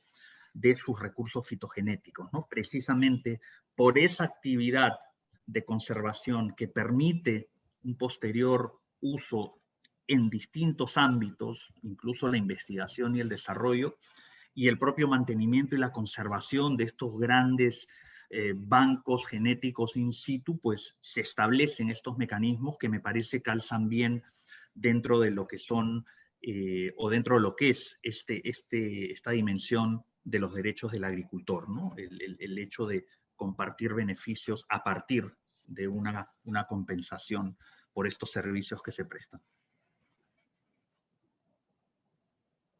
Muchas gracias. Teniendo en consideración que ya estamos en nuestra última sesión, vamos a hacer una tercera ronda de preguntas, ya que hemos recibido muchísimas. Tengo una, y con esto ya cerramos. Tengo una tercera pregunta para el señor Luis Gomero de Pedro Rivera. ¿Cuál es la diferencia entre producción agroecológica y producción orgánica? Bueno, esta es una pregunta que siempre se hace y es importante dejarlo claramente deslindado. La propuesta agroecológica es, como ya lo hemos descrito, ¿no? Es un modelo de producción. Y la producción orgánica es una práctica dentro de lo que se realiza la agroecología que tiene una certificación, que tiene un reconocimiento. ¿Para qué? Para poder entrar a los mercados locales y a los mercados internacionales. Muchas gracias. Una última pregunta para la señora Loyola Escamilo. Con la creación de una zona de agrobiodiversidad, ¿las comunidades pierden algún derecho sobre el uso de la tierra? O en otras palabras, ¿la creación de una zona de agrobiodiversidad viene con algunas restricciones respecto al uso de la tierra? Y como consecuencia, el título de zona de agrobiodiversidad puede ser retirada en el caso que las comunidades responsables involucradas no cumplirán a largo plazo con las respectivas restricciones. Le escuchamos.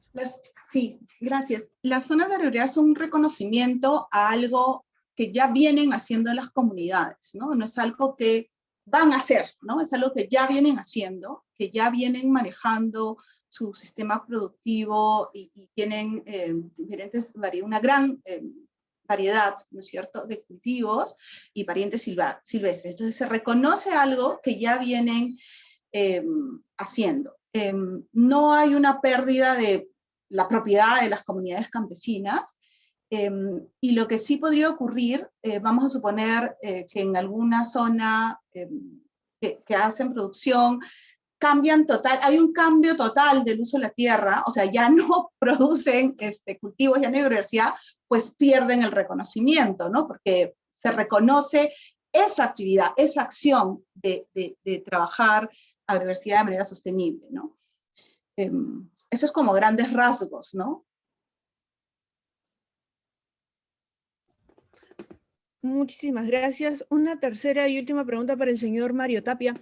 El doctor Mario Tapia. Bueno, aparte que tenemos muchas personas interesadas en ver dónde podemos acceder a sus libros, en los tiempos de pandemia que estamos viviendo, ¿cuál sería la importancia de nuestra agrobiodiversidad?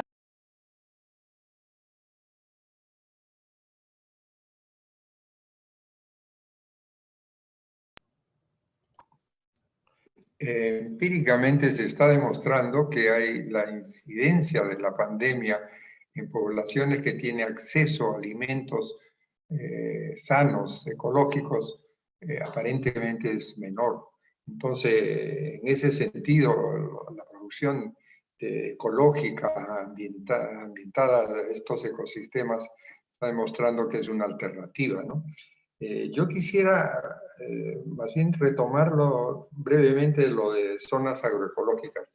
Insisto que el reconocimiento de una zona de agrobiodiversidad debería, y esto es un pedido y algo que se ha encontrado, en qué beneficia realmente a esa comunidad. Y es en mantener, como por siglos ha hecho posible conservar los recursos fitogenéticos, fito y zoogenéticos, y también el manejo del ecosistema con sus tecnologías. En ese sentido, yo creo que sería factible reconocer que es un servicio ecosistémico y crear un crédito diferente a esas comunidades reconocidas. Ustedes verían que, creado eso, habría una tremenda actividad de las comunidades en presentarse como potenciales zonas de agrobiodiversidad para que este país reconozca ese potencial que tiene de cultivos, que no solamente es para el Perú. Hemos generado variedades o material genético para países como, y cultivos como la papa, los mismos maíces, la misma quinoa, que ahora se produce en 123 países y que utilizando ese recurso genético están generando sus propias variedades, y como dice el gobierno de China, en muy poco tiempo van a ser uno de los primeros productores de quinoa en el mundo. Gracias. Muchísimas gracias, doctor Tapia. Y tengo una última pregunta para el señor Manuel Ruiz Müller. ¿Cómo estamos en el Perú con el cumplimiento de los derechos del agricultor en comparación con otros países en Latinoamérica y continentes? Lo escuchamos.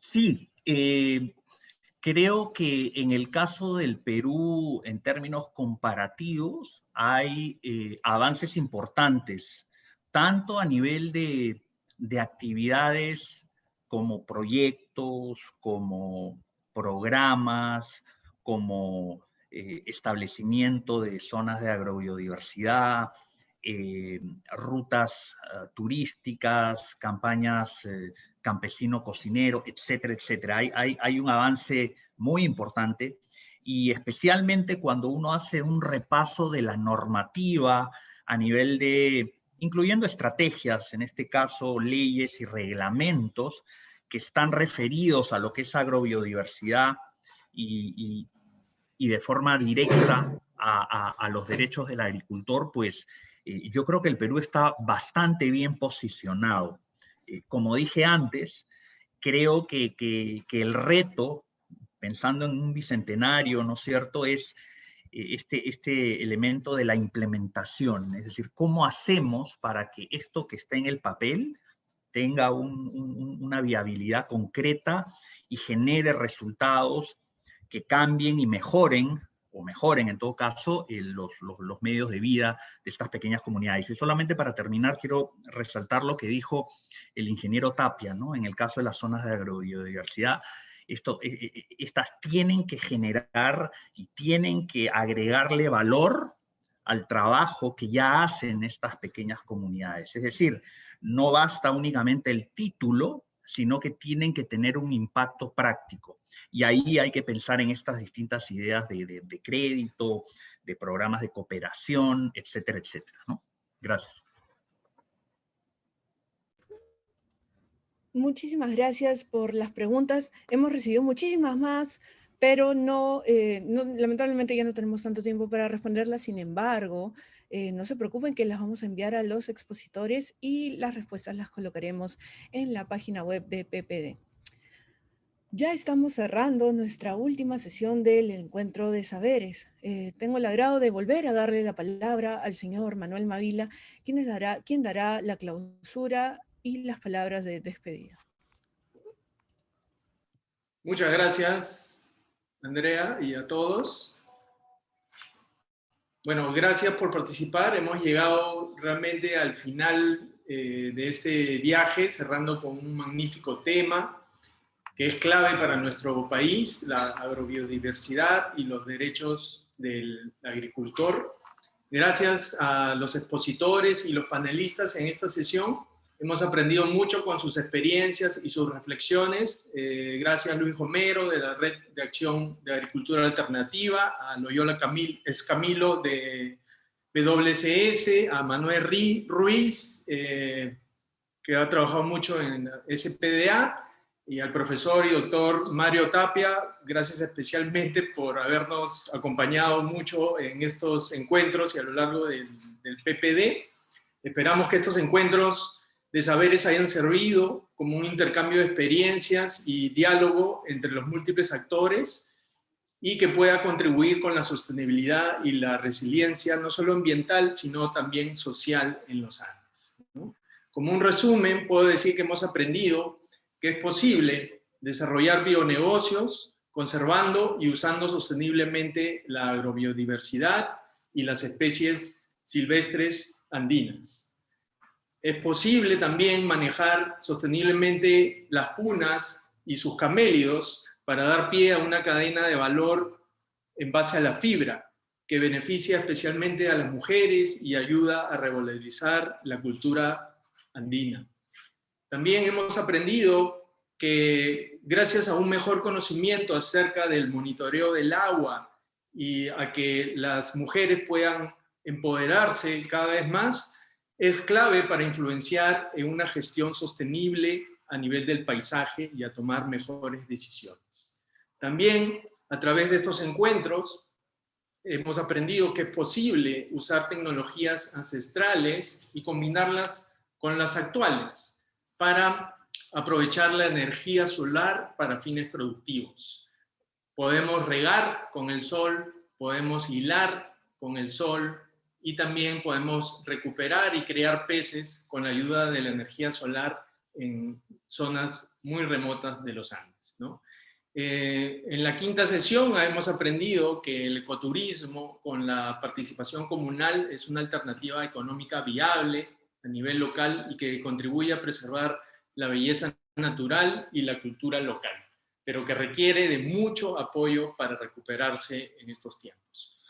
Y ahora hemos aprendido que somos un centro de origen y gran conocimiento de la agrobiodiversidad, donde hay saberes y genes valiosos que los agricultores y pastores preservan y cuyos derechos deben ser reconocidos, y que ahora ya tienen posibilidades de mayor reconocimiento tanto con las zonas de agrobiodiversidad como de paisaje cultural, que son elementos pioneros que muchos están avanzando hacia ello. Bueno, los encuentros de saberes han sido posibles gracias a la participación de todos los socios del PPD y agradecemos especialmente a las cerca de 50 organizaciones comunitarias y de la sociedad civil. Quisiera recordar a dos personas con mucho cariño que han ayudado a que estas innovaciones sean posibles, y estas personas han caído en esta pandemia, pero ayudaron mucho a monitorear que estos proyectos sean exitosos durante 2018 y 2019, a Bartolomé Chayo y Óscar Moyeapaz. Siempre los recordaremos. Bueno, también quiero expresar Bueno, acá vienen los agradecimientos, gran agradecimiento a las mesas de cada uno de estos paisajes, a los grupos de análisis, a los diferentes yachachis, hombres y mujeres que nos han ayudado en concebir estos modelos, a todos los expositores, panelistas que nos han brindado su experiencia, su conocimiento a lo largo de los encuentros. A los organizadores, Ministerio del Ambiente, gracias particularmente al Viceministerio de Recursos Naturales, a la Oficina de Cooperación Internacional, a las direcciones de Biodiversidad y de Economía y Financiamiento Ambiental y Comunicaciones. Bueno, obviamente el VETAS ha tenido una gran labor aquí de extraer todos estos conocimientos y de llevar un proceso participativo y muy profesional a lo largo de no solo los encuentros, sino todos los meses que han llevado a cabo para preparar esto, ¿no? Especialmente a Carmen Justi, que ha sido la coordinadora de todo esto y que ha estado un poco atrás de las bambalinas, pero ha sido la responsable técnica de todo esto, junto con Jan Biker, Andrea Cruzado, Musuj Briceño, Caspar Smith y Vinolia Porcel, y por supuesto otros especialistas dentro de su equipo, ¿no?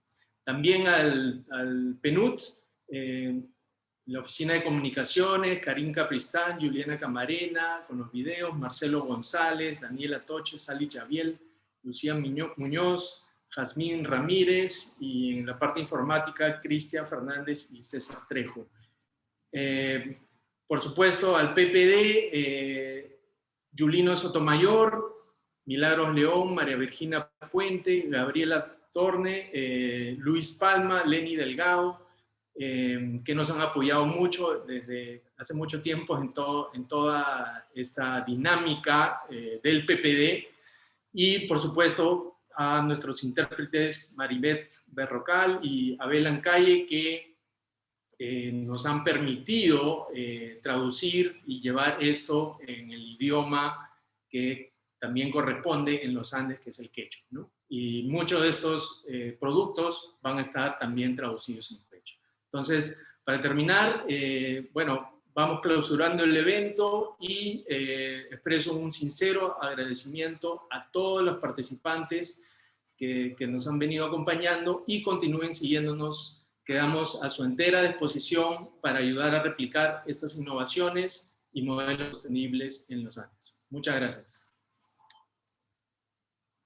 Muchísimas gracias, Manuel.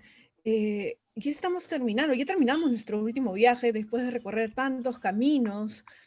¿Cómo aplicamos entonces la resiliencia ecológica para el sur andino? En realidad la respuesta parte de nosotros mismos, trabajando desde las comunidades, compartiendo experiencias exitosas y sobre todo poniendo en práctica lo que hemos aprendido en estos encuentros de saberes. Nosotros hemos querido brindarles herramientas. Hemos tenido 6 áreas temáticas, como siempre hemos mencionado: bionegocios, camélidos, agua, y en realidad les hemos querido brindar las herramientas que son las enseñanzas de un Yachachic o los modelos sostenibles para que repliquen estas experiencias, y también las recomendaciones para los Kamachic, las recomendaciones a los tomadores de decisión, que brindan condiciones favorables para que estos proyectos puedan darse desde un enfoque integral y también desde el paisaje.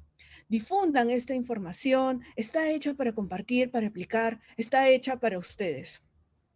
No hemos podido haber hecho estos encuentros sin su participación en cada uno de estos eventos. Quisiera recordar que todas las sesiones han sido grabadas y podrán volver a ver todas las experiencias en español y en quechua, como hemos mencionado.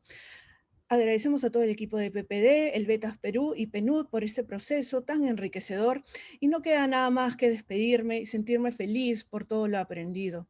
Sumañaña Turaikuna Tupananchis Kama. Muchas gracias por acompañarnos hasta que nos volvamos a encontrar.